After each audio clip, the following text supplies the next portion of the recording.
पूरे भारत में तेजी से वायरल हो रहे वीडियो पर सारे गोरक्षक और बेजुबान जानवरों के लिए काम करने वाले पशु पक्षी प्रेमी पसंद कर रहे हैं। बात है भी खास। भाजपा खेल मोर्चा के प्रदेश संयोजक श्री श्रवण मिश्रा पशु पक्षी प्रेमी जो हैं, वे बताते हैं कि वो बेजुबानों की निस्वार्थ सेवा करते हैं और लोगों को अवेयर करते हैं। साथ ही बताते हैं कि जब तक किसान दुधारू पशु का उपयोग करता है, जब तक वो अपने दुग्ध को मानव जाति के साथ शेयर करती है, बाद में गोमाता को रोड पर लावारिस छोड़ दिया जाता है, जिससे खाने की तलाश में आने वाले पशु की हाईवे पर आकस्मिक मृत्यु हो जाती है।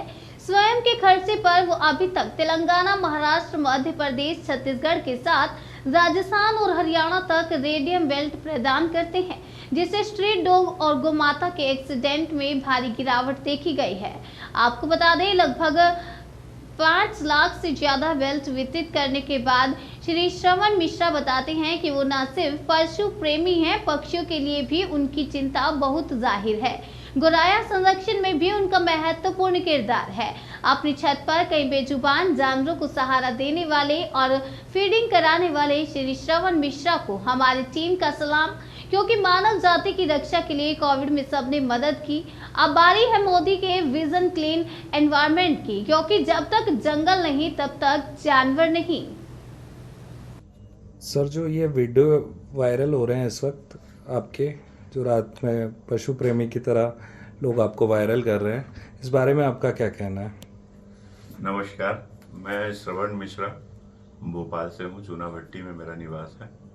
ये जो आपने देखा होगा, अब आपने देखा होगा जब भी तो ये बात कर रहे हैं, क्योंकि ये मेरा बचपन से रुचि का विषय था। जानवरों के साथ में ज़्यादा समय व्यतीत करना, चाहे वो स्ट्रीट डॉग हो, गोवंश हो, पशु पक्षी हो, तो मेरी रुचि और लगातार रही है।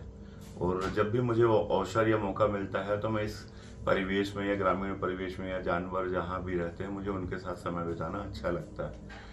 धीरे धीरे बड़ा हुआ और मैं पुलिस में रहा, जब ट्रेनिंग में गया तो वहाँ भी डॉग्स वगैरह जो बिच थी, उन्होंने बेबी दे दिए छोटे छोटे, उनके खाने की व्यवस्था नहीं थी। तो हमने दोस्तों का पूरे मिल का कंट्रीब्यूशन करता था, उनके लिए मैंने एक छोटा कच्चा मकान सा बना दिया, वहाँ पपीज़ को रखे और ऐसा कर दिया था कि हमारे सभी पुलिस के दोस्त जो आज मध्य प्रदेश में किसी न किसी जगह पे हैं, वो खुद इसके साक्षी हैं कि हम पैकेट कंट्रीब्यूट करते थे, फिर उनके बच्चों की फीडिंग की व्यवस्था करते थे। अपना एक दिन दूध, एक व्यक्ति एक दिन अपना कोई भी दूध पैकेट छोड़ता था, वैसे मिल के हम लोग एक 10-15 पैकेट से उनका जीवन के लिए एक व्यवस्था करते रहे। फिर वो बड़े हो गए, फिर वो अपनी जगह चले गए, फिर हमें ज़्यादा जानकारी नहीं, हम ट्रेनिंग से वापस आ गए। पर ये मेरी परंपरा और ये मेरी रुचि लगातार बनी रही। और मध्य प्रदेश का लगभग सभी जिलों में मेरा दौरा हो चुका है, पुलिस के नाते भी और एसटीएफ में रहने के नाते भी, और वर्तमान में भारतीय जनता पार्टी का प्रदेश पदाधिकारी होने के नाते भी। तो मैं लगातार जो सर, एक क्वेश्चन और पूछना चाहूँगा।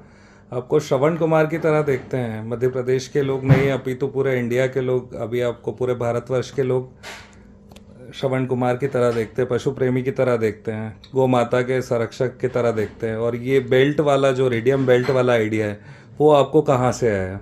ये चूंकि रेडियम बेल्ट का आइडिया ऐसे आया भैया कि मैं पहले इनके सींग में रेडियम को लपेट देता था। तो क्या हुआ कि बहुत सारे जानवरों के गौवंश के सींग नहीं निकलती। उसका कारण ये है कि जो नस्ल गड़बड़ होती चली गई। पहले जो नस्ल थी ना, वो एक प्रोडक्टिविटी की नस्ल थी, उनकी एक वेशभूषा थी, मतलब उनका एक तरीका था कि थार पारकर गाय है तो उसकी ये कद काठी होगी, सींग इतनी बड़ी होगी।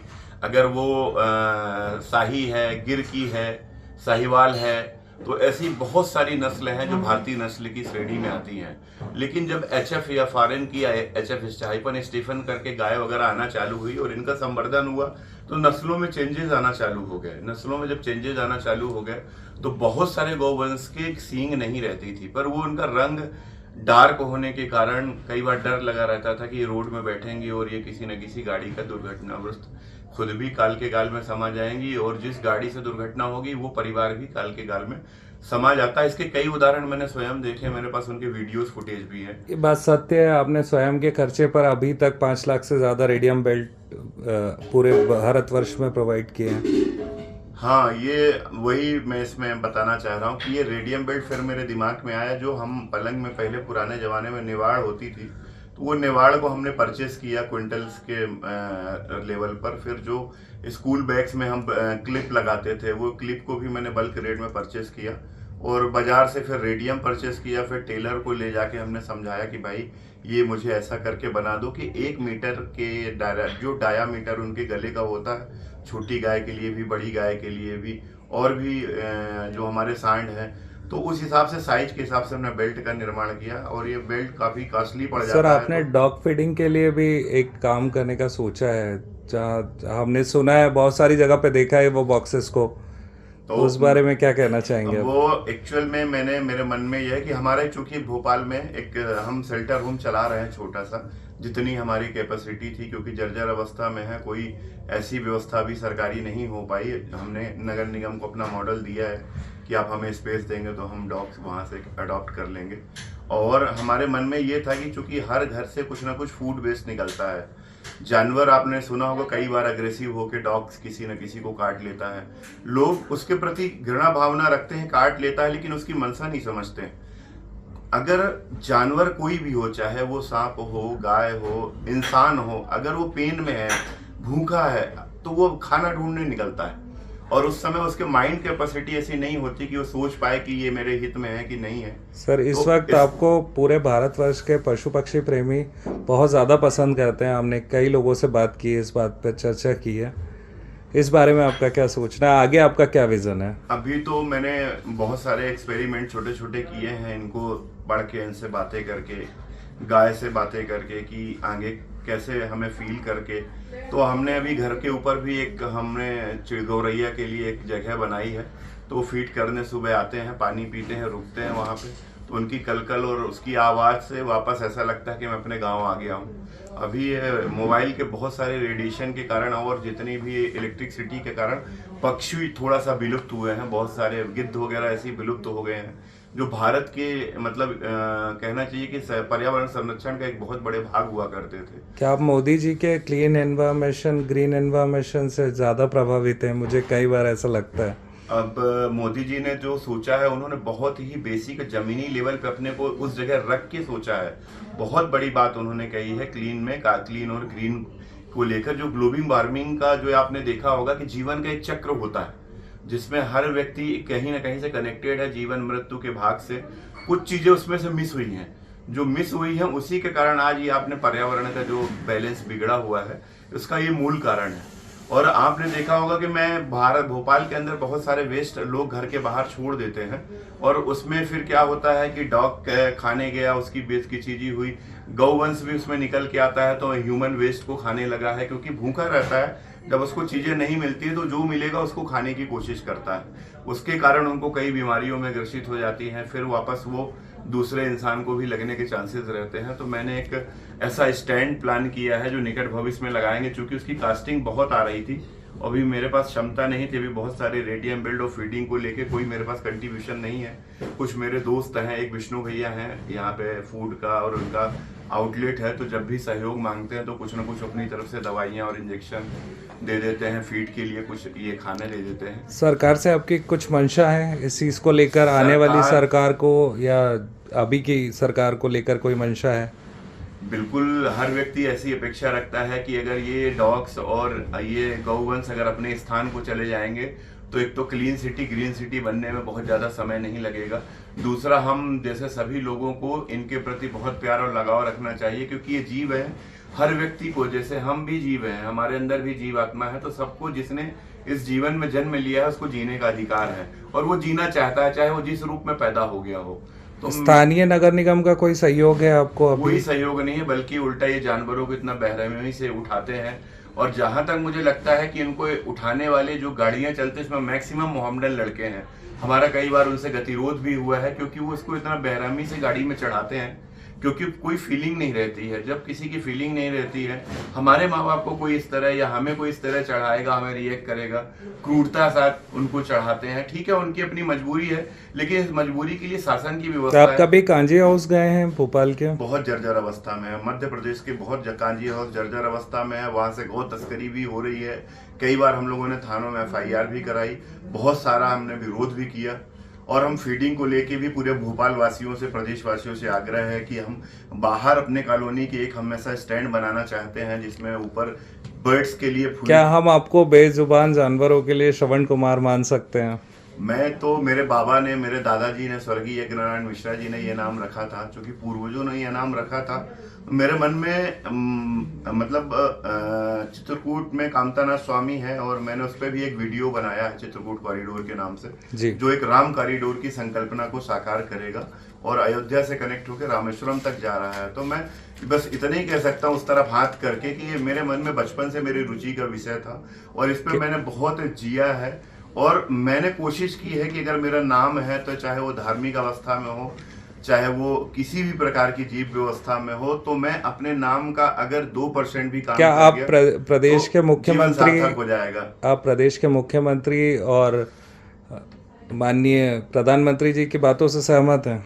मैं बिल्कुल सहमत हूँ। अगर मैंने एक चीज बोली है ना, महाभारत और भगवत गीता में भी साफ उल्लेख है कि जीव अगर है तो उसका जीने का अधिकार है, उसको हम डिस्ट्रॉय करने के लिए हम नहीं है। नेचर, प्रकृति बना हुआ है उस साइकिल चक्र को बैलेंस करने के लिए। त्रासदी इसका एक प्रमाण है। आपने भारत में देखा होगा, विश्व में कभी भी साइक्लोन आ जाता है, कभी हिमालय भूस्खलन हो जाता है, बहुत सारे अभी जो गौशालाएं बनी हैं प्रदेश सरकार की तरफ से, इसकी स्थिति के बारे में इसकी स्थिति के बारे में सरपंचों और बहुत सारे ऐसे लोगों के हाथ में है जिसको इसका बेसिक ही चीज नहीं पता है। ना गौवंश प्रॉपर वहां पर है और पूरी तरह से उनकी व्यवस्था का कोई प्रॉपर रोड मैप नहीं है। बिना एक प्लानिंग के गौवंश गौशाला बना दी गई है। क्या ये बात सच है कि किसान जब तक दुग्ध उत्पादन होता है तब तक ही गाय को अपने घर में रखता है, उसके बाद लावारिस छोड़ देता है? बिल्कुल ये बात सच है, जबकि गाय का हर अंग, हर शरीर, हर व्यवस्था कीमती है। इवन गाय के शरीर में अगर आप दिन में 2 बार 3 बार हाथ फेरते हैं तो ब्लड प्रेशर जैसी बीमारियों को भी ठीक किया जा सकता है। उसके गौमूत्र से, मैं अपने खुद खेतों में पेस्टिसाइड का इस्तेमाल करता हूं। मैं गौमूत्र से पेस्टिसाइड बनाता हूं और भोपाल स्थित मेरी जमीन पे जितने पौधे हैं उनमें, सब्जियों में मैं उस पेस्टिसाइड को लगाता हूं। उससे गौमूत्र से, गौवर्क से हम शरीर की बहुत सारी गंभीर बीमारियों। भोपाल नगर निगम को क्या सीखना चाहिए जिससे ये एनवायरनमेंट क्लीन हो ताकि वो एक देश में मिसाल कायम कर सके? सबसे बड़ी बात है, मैं आपकी बीच में बात काट रहा हूँ, सबसे बड़ी बात यह है कि जो यहाँ नसबंदी को लेके कैंपेनिंग की जा रही है 100% फेक लग रही है। उन कंपनियों की भी जांच करानी चाहिए जो ये कंपनी बाहर से आती है, ना उनको डाक की इतनी स्टडी होती है। फेक एक डाटा जनरेट करके टेंडर ले लेते हैं ये लोग। फिर भी अभी एक रेलवे स्टेशन में वन वाक में एक, अभी मैंने उसका जूली नाम रखा है, उस बीच ने अभी तीसरी बार 5-6 डॉग जन्म लिए हैं। अब हमने ही 4-5 दोस्तों ने, मेरी बहन जो मेरे साथ इस डॉग के और एनिमल्स के कैंपेनिंग में मेरे साथ में है बचपन से वो, तो हम लोग उसकी सेवा कर रहे हैं। तो चूंकि नसबंदी के नाम पे जो सरकार के अरबों रुपए हमारी जनता के टैक्स पेयर के वो पैसे जो जा रहे हैं उसका सदुपयोग हो और नस्लबंदी करके इनको निर्धारित स्थान पर छोड़ा जाए। चूंकि डॉग की, जानवर की, इंसान की, सबकी टेरिटरी होती है जो एक दूसरे को अपने एरिया में नहीं घुसने देते। क्या आपकी अपेक्षा है कभी राजनीति में और ज्यादा बड़ा कदम उठाने की या किसी भी चीज के लिए? अब इच्छा तो ये है कि जब भी भगवान ने ऐसा अवसर दिया तो जीव सेवा के लिए और धर्मार्थ के लिए और कौशल शिक्षा के लिए वो हम एक आयाम स्थापित करेंगे कि आने वाला प्रदेश और देश इसको हमें फॉलो करेगा। इतना मुझे पूर्ण विश्वास है मेरी क्षमता पर और मेरी कार्यशैली पर। मैं इस पे फोकस दूं कि आने वाले जो हमारे युवा हैं इन सब चीज़ों से जुड़े। ये गौ संवर्धन वो चीज़ है कि अगर हम नस्ल को सुधार करके वापस रखते हैं तो ग्रामीण परिवेश का रोजगार पलायन जो है कि बच्चा इंजीनियरिंग करने के बाद एटीएम में 5,000 की नौकरी के लिए घूमता है, लेकिन वो इन सब चीज़ों से दूर है, तो हम वापस इनको मेहनत और कौशल की तरफ लेके जाएंगे और गाय माता हमारी वापस अपने स्थान को जाएंगी। इनका क्या आप राष्ट्रीय माता के हिसाब से देखना चाहते हैं गौ माता को? चूंकि सनातन की हम जब बात करते हैं तो हम यही बोलते हैं कि गुरु का हम जयकार करते हैं, अपने गौ माता की जय बोलते हैं, सनातन धर्म की जय बोलते हैं, विश्व का कल्याण बोलते हैं। तो जब सनातन धर्म में गौ माता की हम जय की बात करते हैं और गौ माता जब रोड पे है तो मुझे बहुत आत्मीय दुख होता, खेद होता है कि हम कुछ चंद लोग इसके लिए हैं, जबकि ये सबका एक अधिकार है। क्योंकि जिसने पाला है सबसे बड़ा, तो उसका अधिकार है कि आप इसको ऐसे मत छोड़े, इसलिए ना छोड़े। क्योंकि हमारी न्यूज़ टीम को एक बहुत अच्छी चीज़ लगी आपके यहाँ शांति के प्रतीक जो हैं और भगवान जगन्नाथ दोनों की तस्वीर आपके यहाँ पर है, तो इससे क्या मोटिवेशन मिलता है? मोटिवेशन देखिए ये है कि बुद्ध भी एक राजा थे। राजा एक सामाजिक व्यवस्था को लेकर जब अपने राज्यकाल में निकले और वो उन्होंने कुछ दुख को देखकर, एक तांगा वाला है जो चला जा रहा है, सवारी बैठी है, उसके पैर में खून निकल रहा है तो उसे चाबुक से मार रहा है, उन्होंने वो देखा। एक भिखारी बैठा हुआ जो भूखा है काफी दिनों से, व्यवस्थाएं नहीं है, तो एक वो क्षत्रिय राजा थे जो इन सब चीजों से व्यथित होकर उन्होंने एक संन्यास धारण किया, राजपाट छोड़ा और भगवान से साक्षात करने निकल गए कि ये जीव कष्ट में क्यों है। जब वो उन्होंने अध्यात्म और अपने स्पिरिचुअल एनर्जी के माध्यम से जब वो भगवान से उनका साक्षात्कार हुआ तो जन्म मृत्यु के मार्ग से बाहर हो गए और एक बुद्ध के रूप में, समाज की एक शिक्षा के रूप में आए। बहुत बहुत धन्यवाद सर, आज जो आपने कीमती समय दिया हमें, हमारी टीम को, उसके लिए बहुत बहुत धन्यवाद। अपेक्षा है कि आगे भी आप इस कार्य को आगे बढ़ाते रहेंगे। बहुत बहुत धन्यवाद आपका। बस मेरा यही आग्रह है कि भोपाल के बहुत सारे युवा साथी हैं जो लाखों रुपए, हजारों रुपए हम इधर खर्च कर देते हैं, कहीं भी खर्च कर देते हैं, तो ये वो जीव है, अगर इन्होंने जीवन लिया है तो इनको जीने के लिए अधिकार है, तो हम अपना उसमें छोटा कंट्रीब्यूशन करें, जिसकी जो कैपेसिटी हो। नहीं है तो खाना, रोटी, कुछ भी हमारे इस कैंपेनिंग का अगर हिस्सा बनेंगे तो मुझे लगेगा कि मेरा नाम सफल हो गया, मेरी मेहनत सफल हो गई, मेरे पूर्वजों का आशीर्वाद मेरे साथ रहा, वो सफल होने की कगार पे है। तो भोपाल और प्रदेश नहीं, पूरे देश के युवाओं और साथियों से आग्रह है कि आप इस कैंपेनिंग में जुड़ें और आपको इसका आनंद मिलेगा। और मैं विश्वास दिलाता हूं कि इनकी बहुत ऐसी चीजें हैं जो आपके बहुत सारे जिनको परेशानी है, प्रॉब्लम है, भगवान उनकी बहुत सारी कठिनाइयों को इस माध्यम से खत्म करता चला जाएगा और आप एक अच्छे आयाम को जाएंगे, एक अच्छे विचारों को जाएंगे। आने वाली जो हमारा यूथ है, आने वाली जो पीढ़ियां हैं, वो भी सेवा भाव से और सनातन से जुड़ेंगी। बस मेरी यही मनसा है। धन्यवाद सर। बहुत बहुत धन्यवाद आपका।